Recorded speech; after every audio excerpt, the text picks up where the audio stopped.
Voici une chose à laquelle personne, dans aucun point de presse aujourd'hui, n'a répondu. Le Pakistan a envoyé son chef d'état-major à Téhéran et l'y a laissé pendant 3 jours. Le président turc a déclaré publiquement qu'il transmet personnellement des initiatives pour apaiser les tensions et prolonger le cessez-le-feu. L'Égypte fait circuler des messages entre Washington et Téhéran depuis le début de cette guerre. Le prince héritier saoudien a reçu à la fois le premier ministre du Pakistan et son maréchal, a salué leur rôle constructif, puis les a renvoyés avec son appui au processus. 4 pays, des semaines de diplomatie navette, des vols, des appels téléphoniques, des accolades chaleureuses sur les tarmacs, des appels de 45 minutes entre chefs d'État. Le premier ministre pakistanais a parcouru 3 capitales en 4 jours, Jeddah, Doha, Antalya, précisément pour bâtir ce qu'il a appelé un consensus en faveur d'un processus durable de dialogue. Son chef d'état-major a passé 3 jours distincts à Téhéran en apportant un nouveau message de Washington. L'Iran n'a dit oui à aucun d'entre eux, ni oui de façon formelle, ni date, ni confirmation de délégation. Le ministère des Affaires étrangères a dit qu'il n'y avait aucun projet d'y assister. IRNA a qualifié les pourparlers de jeux médiatiques. Le chef du pouvoir judiciaire iranien a déclaré aujourd'hui que la République islamique répondra certainement au blocus et que le cessez-le-feu expire mercredi soir. La couverture médiatique traite cela comme un problème d'horaire. Les pourparlers sont toujours sur le point d'avoir lieu. Les médiateurs sont toujours sur le point d'amener l'Iran à la table. Trump est toujours sur le point d'avoir un accord. Si tout le monde essaie un peu plus fort, quelque chose finira par se débloquer avant mercredi. Dans la méthode Trump, un titre est souvent traité comme un cessez-le-feu. On le proclame d'abord, on découvre ensuite ce qu'il contient.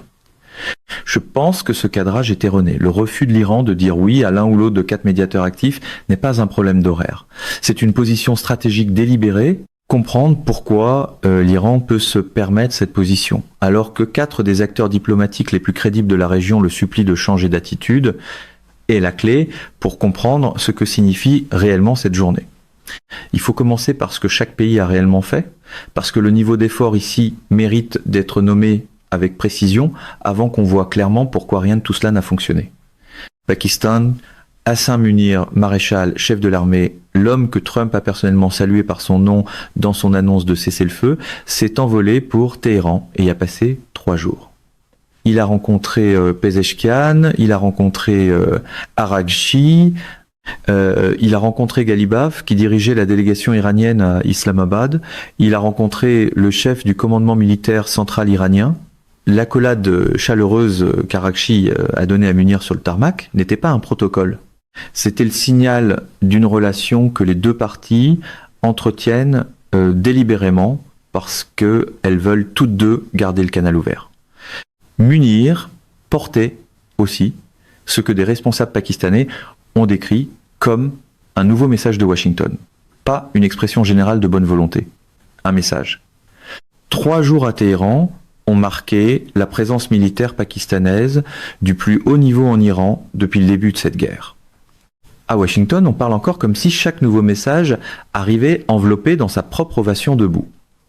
Avant même le départ de Munir pour Téhéran, le Premier ministre Shehbaz Sharif avait déjà passé 4 jours à voyager en Arabie Saoudite, au Qatar et en Turquie, rencontrant MBS à Jeddah, l'émir à Doha et l'équipe d'Erdogan à Antalya, précisément pour bâtir ce que son bureau a appelé un consensus en faveur d'un processus durable de dialogue. Sharif a ensuite appelé directement Pezeshkian.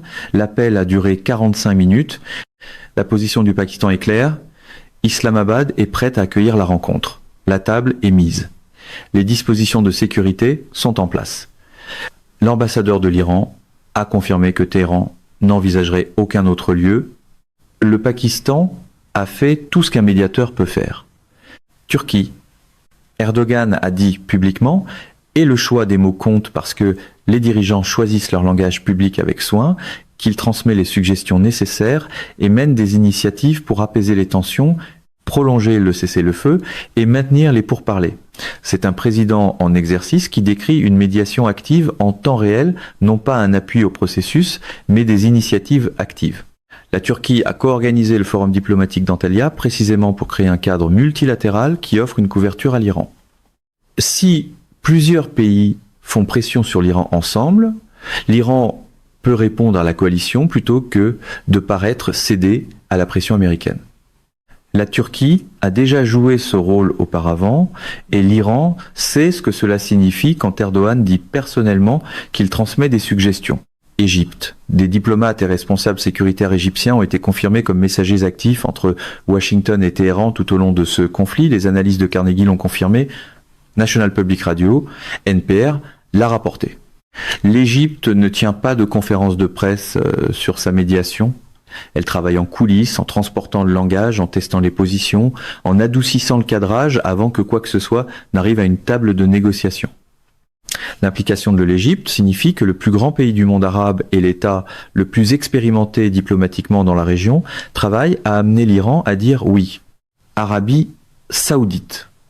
Le Wall Street Journal a rapporté que l'Arabie saoudite fait directement pression sur Washington pour qu'il abandonne le blocus sans le suggérer discrètement, mais en faisant pression parce que l'Arabie saoudite s'est fait dire explicitement par l'Iran que si le blocus continue, aucun port de la région ne sera en sécurité.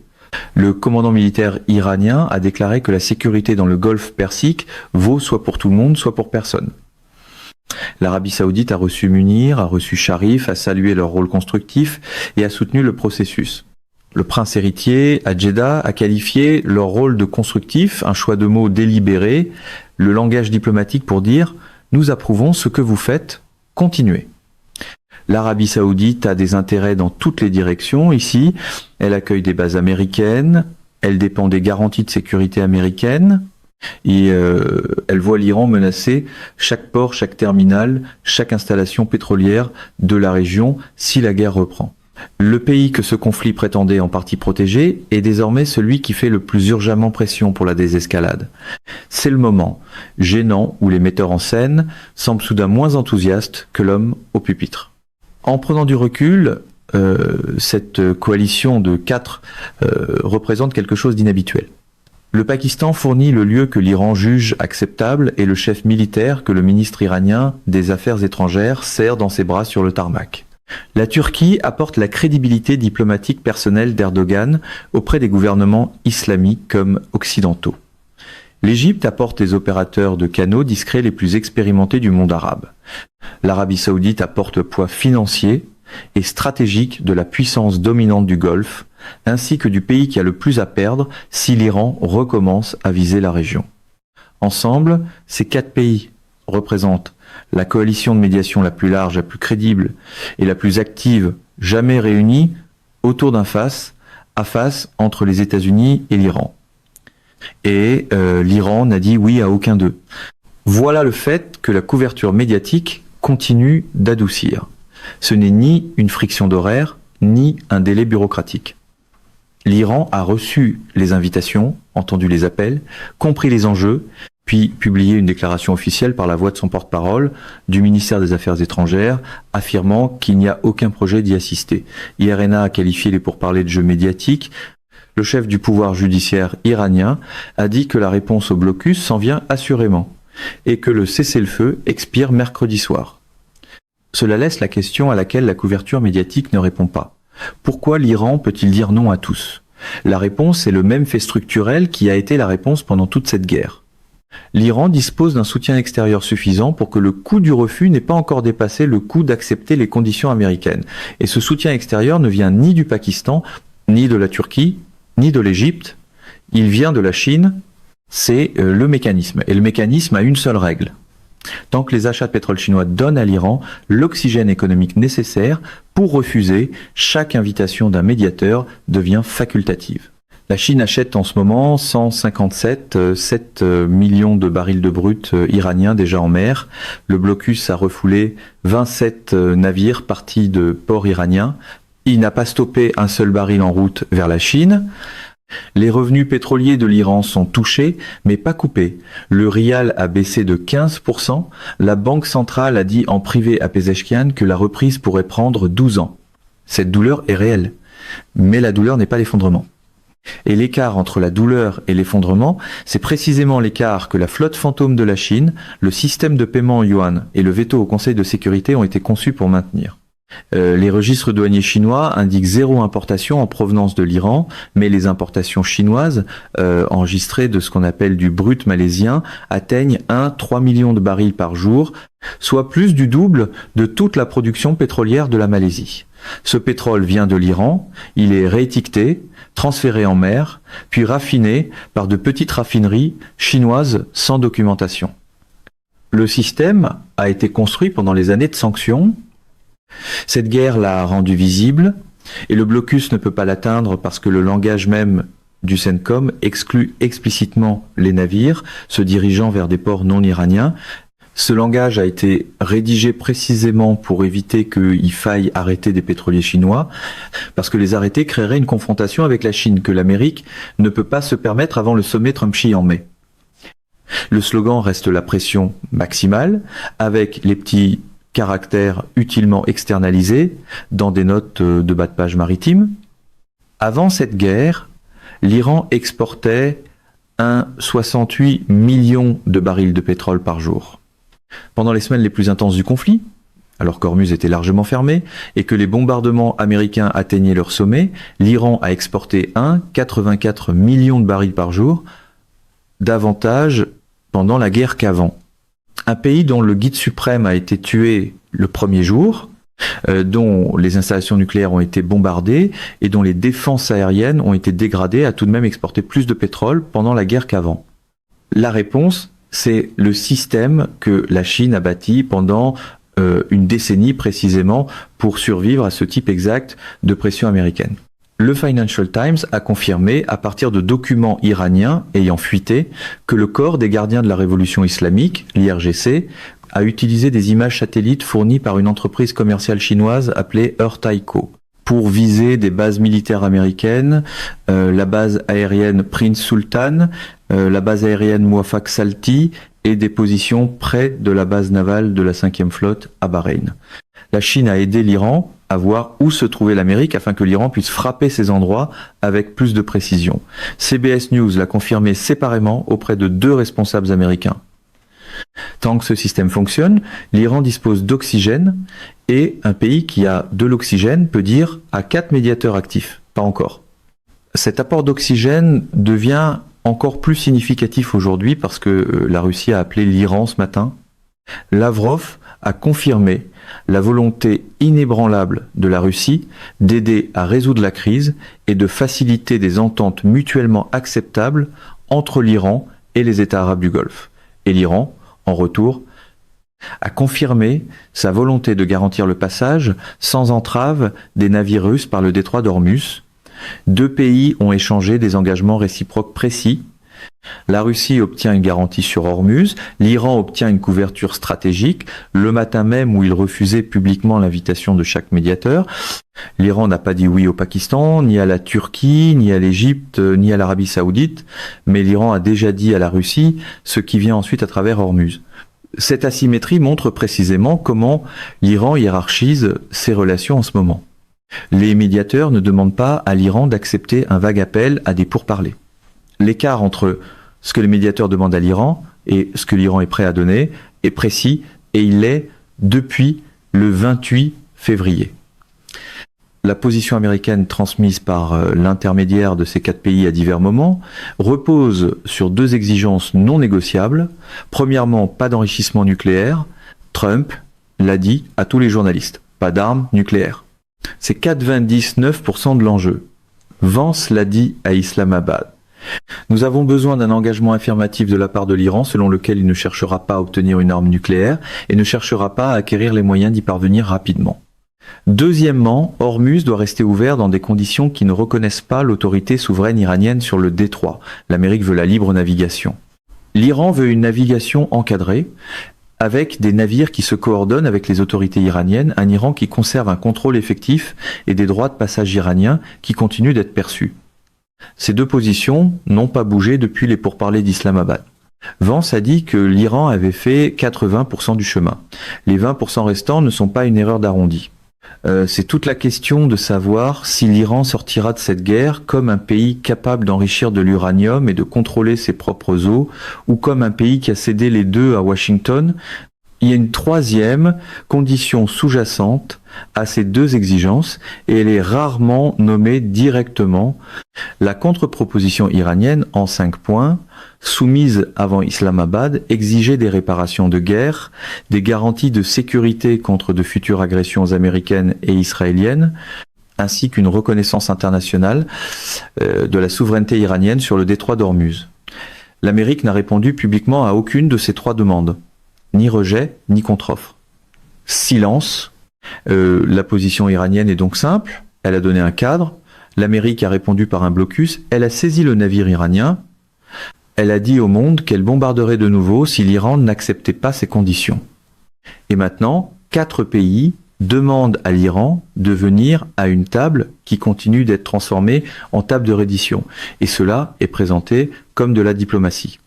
Dans le vocabulaire trumpien, une exigence devient de la diplomatie dès l'instant où quelqu'un la lit depuis un meilleur pupitre. Le président du Parlement iranien, Ghalibaf, l'a dit clairement, Trump veut transformer la table des négociations en table de reddition ou justifier une reprise du bellicisme. Ce n'est pas seulement une rhétorique dure destinée à la consommation intérieure, c'est une description exacte de l'écart entre les positions telles que le comprend le principal négociateur iranien. Pezeshkian a déclaré lundi qu'une profonde méfiance historique envers la conduite du gouvernement américain demeure et que les signaux non constructifs et contradictoires envoyés par des responsables américains portent un message amer. Ils cherchent la reddition de l'Iran. Les Iraniens ne se soumettent pas à la force. Ce sont les mots du président civil de l'Iran. Le jour même où la position officielle de l'Iran était qu'il n'avait aucun projet d'assister aux pourparlers, le président civil et le commandement militaire disaient publiquement la même chose. Cet alignement compte. Pendant la plus grande partie de ce conflit, ces deux Irans étaient visiblement en désaccord. L'IRGC a annulé en quelques heures l'ouverture sur Ormuz proposée par Araghchi. Les durs ont contredit publiquement les négociateurs. Mais maintenant, le langage de reddition de Pezeshkian et le langage de Khatam Alambia, selon lequel une réponse s'en vient, pointent dans la même direction. Quand le gouvernement civil et le commandement militaire s'alignent publiquement sur la défiance, les 4 pays qui poussent l'Iran à venir au Pakistan affrontent un problème plus difficile qu'un simple conflit d'horaire. L'Iran a décidé que le coût politique intérieur d'aller au Pakistan aux conditions américaines actuelles est plus élevé que le coût politique extérieur de ne pas y aller. C'est généralement à ce moment-là que le camp Trump annonce que la réalité elle-même refuse encore de coopérer.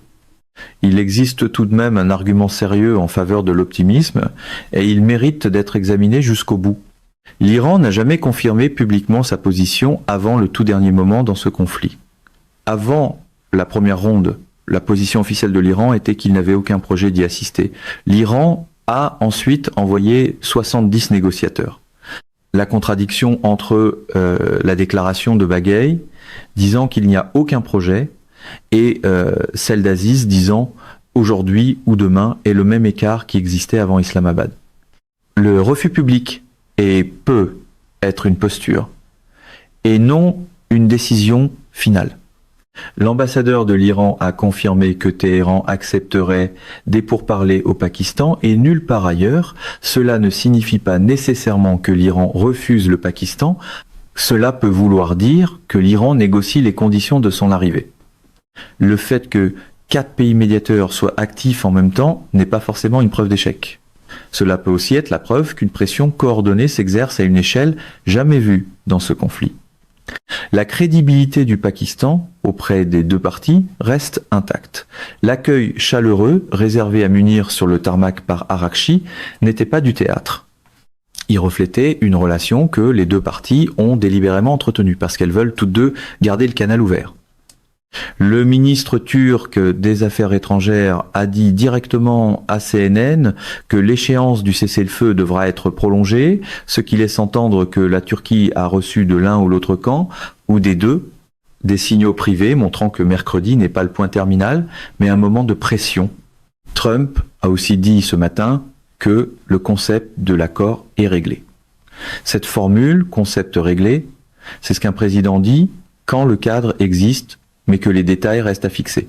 Il est possible que les 4 pays médiateurs aient déjà transmis assez du cadre en privé pour que ce que l'Iran attend ne soit pas l'autorisation d'assister, mais un geste américain précis sur le blocus ou le Touska, un geste qui permettrait au récit intérieur iranien de présenter sa présence comme une réponse à ce geste et non comme une soumission à la pression américaine. Concept réglé, c'est une catégorie bien pratique quand les détails continuent obstinément de refuser de coopérer. Cet argument est sérieux. L'écart entre déclaration publique et action privée a défini le style de négociation de l'Iran tout au long de ce conflit. Le canal discret est vivant. La crédibilité du Pakistan n'est pas épuisée. Une prolongation ou un accord avant mercredi soir n'est pas structurellement impossible. Mais cet argument optimiste se heurte quand même à un problème plus profond. Chaque ronde de pression, militaire, économique, diplomatique, a produit un mouvement jusqu'à 80%, puis s'est arrêté. Non pas parce que l'Iran manque de capacité technique pour conclure un accord, mais parce que les 20% finaux ne sont pas une question technique. Ghalibaf l'a dit devant les caméras après Islamabad. Nous n'avons aucune confiance dans la partie adverse. C'est pas un déficit de capacité, c'est un déficit de confiance. Chaque action américaine depuis Islamabad a renforcé ce que les durs iraniens disent depuis le début de la guerre. Le blocus a été imposé pendant le cessez-le-feu. Le Tuska a été saisi. Les exigences sur l'uranium ont changé. Le message en Iran est simple. On ne peut pas traiter avec ces gens-là. Pour chaque pouce que nous cédons, ils en prennent 2. 4 pays médiateurs ne peuvent pas réparer un déficit de confiance que l'Amérique continue d'aggraver à chaque escalade. Le Pakistan ne peut pas livrer un oui que le comportement même de l'Amérique rend politiquement impossible à accepter pour la structure de pouvoir interne iranienne. Il existe aussi une contrainte structurelle que l'argument optimiste ne peut pas surmonter. L'IRGC a effectivement bloqué les nominations présidentielles de Pezeshkian et a érigé un cordon de sécurité autour du guide suprême, Mojtaba Khamenei. La faction, en Iran, qui s'oppose le plus constamment à tout accord aux conditions américaines est celle qui contrôle actuellement l'accès au guide suprême. Quand IRGC contrôle à la fois l'accès au guide suprême et les nominations du gouvernement civil, les 4 pays qui pressent l'Iran de venir au Pakistan négocient avec la mauvaise faction. Arakchi peut monter dans un avion. C'est l'IRGC qui décide ce qu'il peut signer. Voilà pourquoi 3 choses comptent avant mercredi soir. La première, c'est de savoir si le chef du pouvoir judiciaire iranien mettra à exécution sa déclaration selon laquelle la République islamique répondra certainement au blocus. Il a dit aujourd'hui précisément que cela ne visait pas le Tuska, mais le blocus comme modèle de comportement américain. Si cette réponse survient avant mercredi, le cessez-le-feu est terminé dans les faits, peu importe ce que dira n'importe quel médiateur. Si elle survient après mercredi, elle devient le premier geste du conflit repris, et son ampleur montrera si l'Iran a pris la décision japonaise, la décision selon laquelle la fenêtre pour son geste le plus dangereux se referme, et qu'agir maintenant lui donne des options que l'attente ne lui donnera pas. La deuxième, c'est de savoir si l'un des 4 pays médiateurs annonce une délégation iranienne confirmée. Pas une source qui parle à un journaliste. Pas un signal privé à un médiateur. Une confirmation formelle qu'un responsable iranien nommé est monté à bord d'un avion pour Islamabad. Dans ce conflit, le schéma a été que la confirmation publique n'arrive que quelques heures avant l'arrivée. Si mardi passe sans confirmation formelle, mercredi n'est pas une négociation, c'est une échéance. Le nom précis dans cette confirmation compte aussi. Si Arakchi est nommé, cela signifie que la faction diplomatique est à l'œuvre. Si Ghalibaf est nommé, cela signifie que l'IRGC a approuvé le déplacement. Si les 2 sont présents, cela suggère une véritable tentative, d'accord. Si un seul est présent, l'autre faction retient encore quelque chose. La troisième, c'est ce que fera la Chine de la garantie sur Hormuz, que l'Iran a donnée à la Russie ce matin. La Chine a déjà 7 millions de barils de brut iraniens en mer. La Russie a maintenant une garantie confirmée de passage. Si la Chine fait une déclaration publique affirmant que ses intérêts commerciaux à Hormuz sont protégés, peu importe ce qui se passe mercredi, le choix des mots comptera. Tout langage indiquant que les expéditions chinoises sont garanties, sans entrave ou coordonnées avec les autorités iraniennes, équivaudrait à voir la Chine se positionner publiquement pour une reprise de la guerre, non pour un accord. La Chine ne fait pas de déclarations dramatiques. Elle publie des formulations discrètes dans des comptes rendus du ministère des Affaires étrangères que presque personne ne lit attentivement. L'expression à surveiller est liberté de navigation pour les navires chinois, ou quelque chose de proche. Si elle apparaît avant mercredi, la Chine a déjà fait son calcul. C'est la partie que les vieilles mises en scène de conférences de presse ne peuvent pas réparer. Les routes maritimes ne bougent pas parce que quelqu'un a joué la confiance au microphone. Les éléments de preuve pointent tous dans la même direction. Le reportage d'Al Jazeera sur la médiation pakistanaise inclut le détail selon lequel Munir a passé 3 jours à Téhéran et a été accueilli par une accolade d'Arakchi sur le tarmac. L'analyse de Carnegie confirme que l'Égypte et la Turquie sont des messagers actifs. Le Wall Street Journal rapporte que l'Arabie Saoudite fait pression sur Washington pour qu'il abandonne le blocus.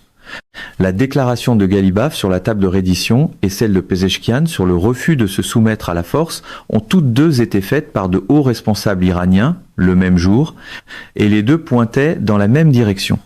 Le compte-rendu du ministère russe des Affaires étrangères sur l'appel Lavrov-Arakchi ajoute une autre pièce essentielle. L'Iran a donné à la Russie une garantie sur Hormuz tout en refusant publiquement chaque pays médiateur. Cela laisse intact le point central. Le Pakistan a la crédibilité à laquelle l'Iran fait confiance. La Turquie transmet des initiatives actives. L'Égypte fait circuler des messages. L'Arabie Saoudite fait pression sur Washington. Et l'Iran n'a toujours pas dit oui.